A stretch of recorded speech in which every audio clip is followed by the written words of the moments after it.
Hey, what's up, guys? So, as you can see from the title of this video, here I am in a predicament that I don't wish on any of you or anyone else out there. I fucked up. I caught more criminal charges after all these years of having gone in and out of this system, thinking I'd learned my lesson. Still end up caught up fucking facing felony charges and sitting in county jail fighting for my life just to get the opportunity to be released and fight it from the streets. So this is all very personal and private stuff, and I'm sharing it with you guys because I know that though I'm a small channel, a lot of you have followed me and have corresponded with me even for many years already, and I value that. I appreciate that. I have gratitude towards that. So I also feel responsibility towards that. So when things happen with me, I know there are people out there that actually care and that deserve to know what's going on. So for obvious reasons, I'm not going to get into specifics. I'm just going to give you the real quick version of what it was and the point to this whole video.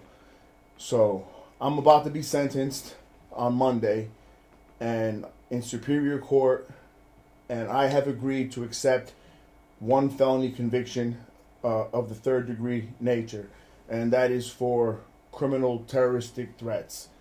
Okay, in my case, what that means is that normally it's verbally something someone says to another. In my case, it was text messaging. So it was electronic communication that was going back and forth between multiple people.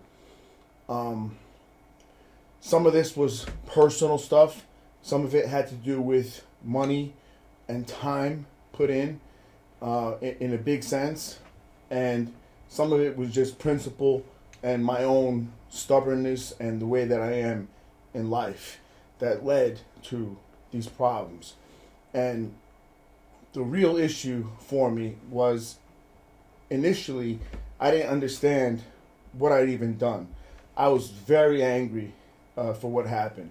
I had SWAT teams show up at my house at 3:30 in the morning, pointing dozens of rifles at my head, and my dog's there trying to protect me. And she doesn't have a collar on her. These guys are screaming to let her go. I'm holding her back, and I know they're gonna shoot her, and I'm fighting for them not to shoot and kill my dog.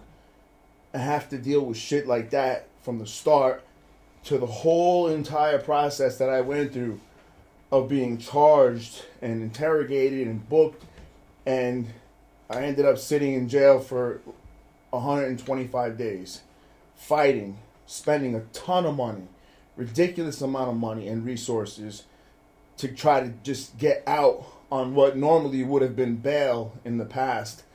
New Jersey has something called bail reform where you can't get out on bail anymore. It's a point-based system. And unfortunately, one of the big deciding factors in what point level you are is one's criminal history. And my criminal history is bad, regardless of how far back it was. The things that they talked about in court were things since I was actually a juvenile, since I was a child. I was 12, 13 years old growing up, and everything was brought up and used against me. None of the good that I did mattered. I was remanded to the jail, and the judge actually said in court he feels that if he lets me go, that I'm going to actually kill someone. So going back to the whole problem of how I was processing this is that I didn't get it. I hadn't done anything in my mind. Unfortunately, I come from a world of violence to an extreme degree that most people don't even know exists, thankfully. And it got to a point where things get normalized. And for me, the world I'm in, some people included around me, the way we process things is very different than others. I'll talk specifically about me. The way I process things is different than a lot of others. And I wasn't able to think about it in that way. So I was upset that I was put in jail and my life interrupted and really damaged badly because of words. That's how I kept thinking, but unfortunately, those words are a crime, all right? So to put somebody in fear for their lives, whether it's email, text, phone, leaving a message verbally, whatever it is a crime, all right? And I committed that crime unknowingly. I didn't know. So I know most of us could think of times that we've sent messages or said things that we probably shouldn't have, that if someone's personal device was turned over to the police, to the government, and every single thing forensically was searched, there'd be things that you shouldn't have said, things that don't make you look so good, things that don't sound good, especially out of context. So that's what happened here. There was a big violation of trust. I never imagined conversations that I was having, things I was saying to someone, would be shared with the police and used against me. And again, it's because the world I'm from, the words mean nothing. It's action.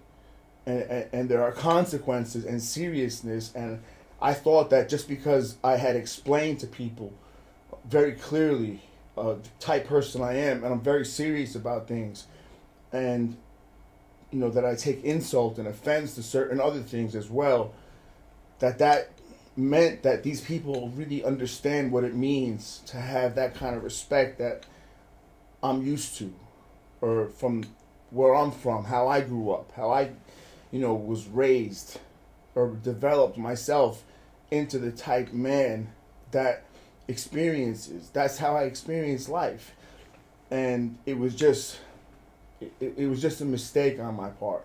So I said things that people took very literally and actually were very afraid.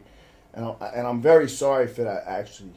Thinking back, and it's crazy because it took me a long time to really process all of this and understand that somebody other than me was the victim here for this. Because I didn't see that I did anything to anybody. But it was actually, my last cellmate that I spent the most time with before I got out that told me one night in talking to me about this, because I was trying to, make sense of what's happening and have closure with things and be at peace with what's going on here, why I'm being charged and threatened with 5 years in prison. And he said something to me. He's like, Hollywood, you got to understand, people in here are afraid of you. And look where the fuck we are. And look who the people you're talking about that are involved, that have received or heard things that you said or texted, and the craziness of it. So he kind of opened my eyes for the first time, that it kind of clicked, and I said, all right, I get it. Yeah, these people never seen anything. I mean, what would be something mild to me, somebody stabbed somebody, for them would be like a traumatic, life-altering thing that they witnessed, even though they didn't go through it themselves. So it took something or someone just giving me a little bit different perspective to understand first what I had done wrong. So again, I'm sorry. I never meant to put anyone in fear. I'm not with intentions of harming anyone. I have no problem with anyone. And I'm going to learn from this whole thing multiple things. First, I'm not going to involve myself. It's crazy because I have a very small world already. Very limited amount of people I even allow near me in life. But I'm going to limit it even more as a result of this. And including the way I think about doing business and what I do with my money, generosity, and loyalty. What I expect from others. I'm no longer ever going to expect others to understand things as though they came from my same kind of upbringing and have the same kind of mindset that I have. I got to understand and realize that people are different, that I come from one very, very far extreme that most people don't understand. So, again, I made a lot of mistakes, and regardless of how I felt about it, I was minimizing it in the beginning, it was wrong of me to do. It was a crime. That's it. And by law, I'm facing a maximum of 5 years in prison.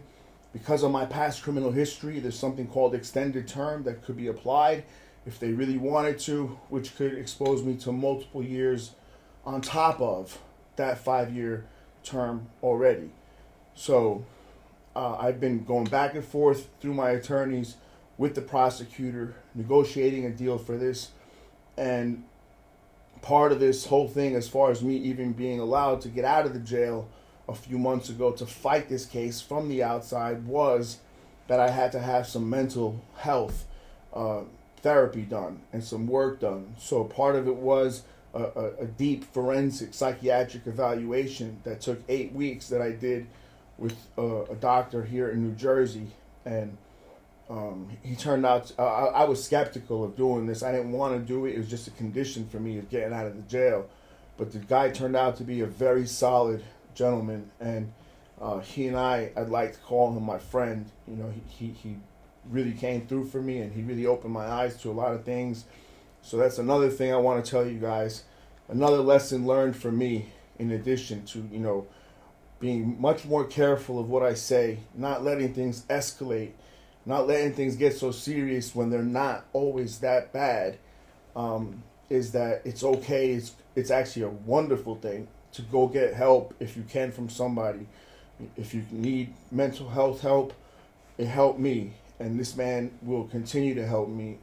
He's very open and kind-hearted and offered to be there for me if I ever needed.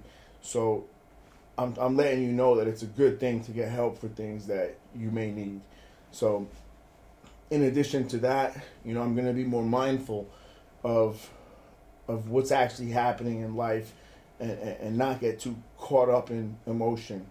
So I just wanted to fill you guys in on what's happening now. So I'm going to get sentenced. Technically, it could be up to 5 years. The judge could put me right back in jail, remand me to custody that day. Or, you know, the negotiations that we've been having started at a 4-year term of imprisonment, and now we're all the way down to, after all that I've done and time that's passed, we're down to, they're going to give me a time served and a sentence of probation. So they wanted 5 years initially. Now there's talks of possibly having less than that. I'm not sure what I'm going to end up getting. I could get no probation. I could be sent to prison for 5 years. And it's just one of those things. I did accept guilt for the charge. So that part of it's done. And it's all at the judge's discretion at this point, along with the prosecutor's recommendation. So that's basically it, guys. This was something I'm surprised I'm even sharing. I don't like sharing things like this. Again, I mentioned in the past, this whole jail, being arrested, going to prison, and being put through that whole process, it's humiliating, it's shameful. It's nothing that I want anyone to think, you know, cool in life in any way whatsoever. Anything to look up to. It's only negatives that come from that kind of thing. But this may be my reality once again.